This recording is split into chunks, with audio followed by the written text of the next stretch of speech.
Today, I want to share my personal experience with divorce. If you are watching this video, most probably either you are curious about divorce or you are seriously considering it. I want to present enough facts for you so by the end of the video, you'll be able to make a better decision for yourself. I want to share with you the mistakes I made, the lessons I learned, and the things I wished I knew before I went through divorce. In the end of the video, I'm going to answer the two most important questions that I had in my mind while I was going through it. Number one, will my life be better and will I be happier after divorce? Number two, will I regret my decision? Around 70 to 80% of divorce in United States are started by females. Today, I want to pour my heart out to you and tell you all the difficulties and struggles I had faced during my divorce while I made this decision. However, at the same time, I don't want to bring dirt to anyone, and it's not personalized towards someone because that's not my intention for this video. My intention for this video is to just give you some information because I know what I went through and how confusing it was. I'm going to give you several points. So number one, it was one of the most difficult decisions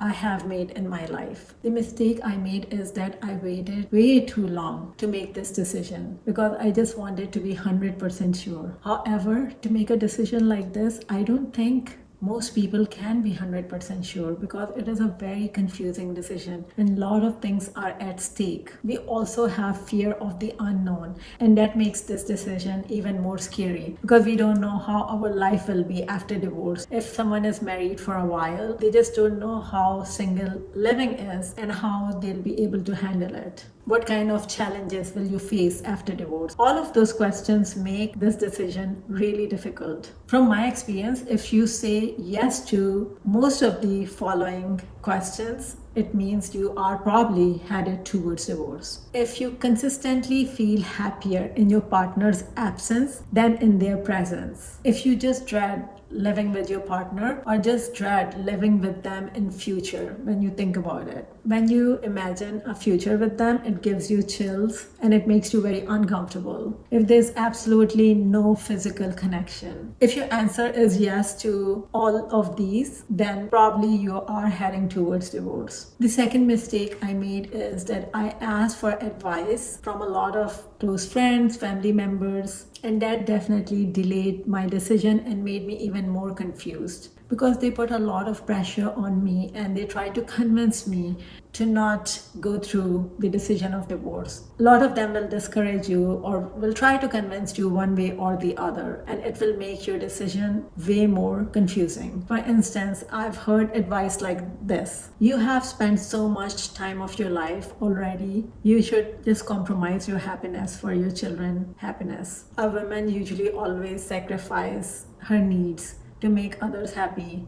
You should just sacrifice your needs to make your family happy. You have lived almost half of your life. It's just the other half that's left. After hearing these kind of advice, you start to second guess yourself and you start to doubt yourself and you start to feel that you are a bad person, maybe that you are thinking about yourself and you should not think about yourself and you should not put yourself first and you should put your kids and your family first. The first two encouraging things that I heard were one from my psychiatrist colleague, and she told me that you are thinking about this for so many years. I think when you are thinking about something for that long, you should just take that decision. The second one was from my marriage therapist, and I remember the exact words. She told me, "I'm so proud of you for having the courage to take this major step." I was shocked when I heard that. Before her, everyone has told me negative things and everyone has made me feel that I am wrong for looking out for my happiness, or if I'm very uncomfortable with something, that is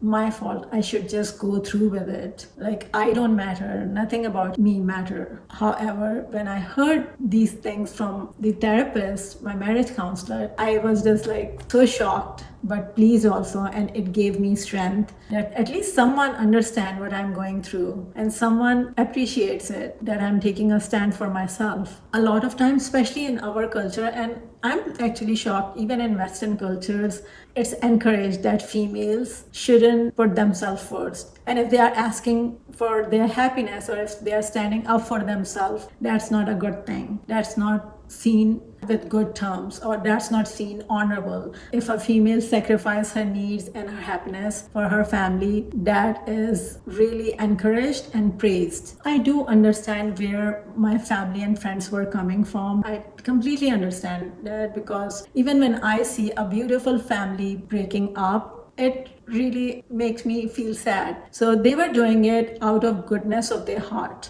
I don't think their intentions were bad at all, but I would not recommend asking that much advice from a lot of people, because it will just confuse you even more. Think about if it works for you or not. Come up with your own decision. You can ask a couple of close friends if you really want to, even though it will just confuse you. However, if you want to talk to a professional, that's more advisable, because professionals are unbiased. Usually they are not going to recommend you should go through divorce or not, but they will help you finalize your decision. Since my divorce, I have stopped asking other people for advice and I start making my own decision, and my life couldn't be better. I'm much more happier and fulfilled because I know what I want and I know what my soul desires. Only you know what you want, and for that reason, make your own decisions. Others can put themselves in your shoes. So friends and family members, if anyone closer to you is going through divorce, please don't discourage them and don't put them down and don't instill doubt in their mind. Just be there for them and just support them with their decision. There's a strong stigma attached to the word divorce, and women are judged completely differently than men. I'll give you an example. In one of the Desi parties, one of a guy who is also divorced introduced me as a divorcee, and then he introduced himself as single. So if a guy is divorced, he considers himself single. However, if a female is divorced, he considers her a divorcee. Also, I've heard this word so many times after my divorce that I don't know how to explain. The word is bichari. Bichari is an Urdu word and its English translation is poor her, or the poor girl, or they are just hitting on me. That's not a good term to describe anyone, and there's nothing bichari about someone who is going through divorce. They are showing a lot of courage, and it's an act of bravery, because it's not easy to take this decision, especially in a very male-oriented society. It's a very difficult decision for a female. It's much easier to stay in an unhealthy, toxic marriage than to make this decision. It is an act of bravery. So at least if you cannot do much, at least support the person. Don't pity on them. Number 3, your life will change completely. Your friend circle will change completely, because when you are married for a while, usually you have mutual friends. You and your partner has mutual friends, and after divorce, usually those friends pick sides, and a lot of time they do pick side with husband because they are still married. Very few people pick side with a female divorcee, especially in our Pakistani society. So now I want to answer the first question, if my life is better after divorce or not. My answer is it's not better or worse, but it's definitely very different, and I'm going to explain how. So there are some things that are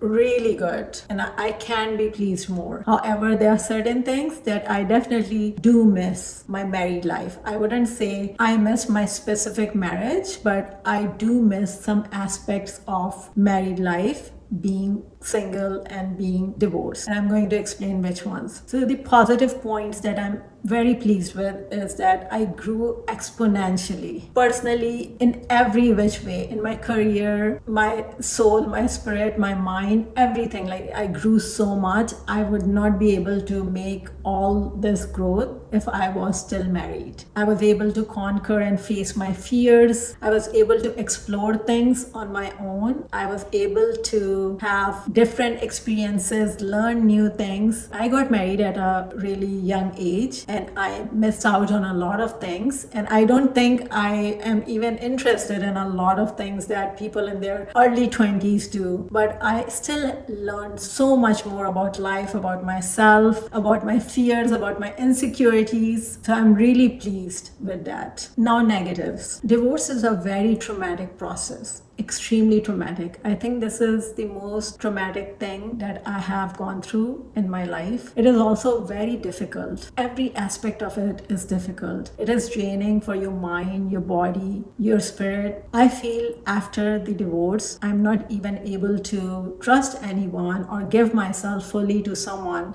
after going through such a traumatic experience. If you give your mind, your body, your everything to someone, your entire soul to someone, and it's not valued, your whole interior is shattered and you have to rebuild yourself, and it takes time. And you develop that fear also of being vulnerable the second time. So this is a big negative. The other negative is you have to do everything on your own. I wouldn't even say it's negative. When I was married, my ex-husband was really good and taking care of all house needs like plumbing, AC, all those things, finances. So now I have to do everything on my own. So I wouldn't say it's negative. It's just time consuming. But on a positive side, I have learned so much about everything now. Being single, you do miss those little pleasures of married life, like sitting on the couch and binging on Netflix, making cookies. So those simple pleasures I do miss. And the biggest negative that I feel is that I feel I don't have anyone who has my back. So when you are married, you have someone who has your back. However, when you are not, you don't have anyone who has your back. So I would say that that's the major negative. All the other things are minor. And the second question, do I regret my decision of divorce? And my answer is absolutely not. I try to cover a lot of important points, but there's still a lot that I can tell you. And if you are interested, please let me know in the comment section and I'm going to make a part 2. Thank you for hearing my story. I will see you next time.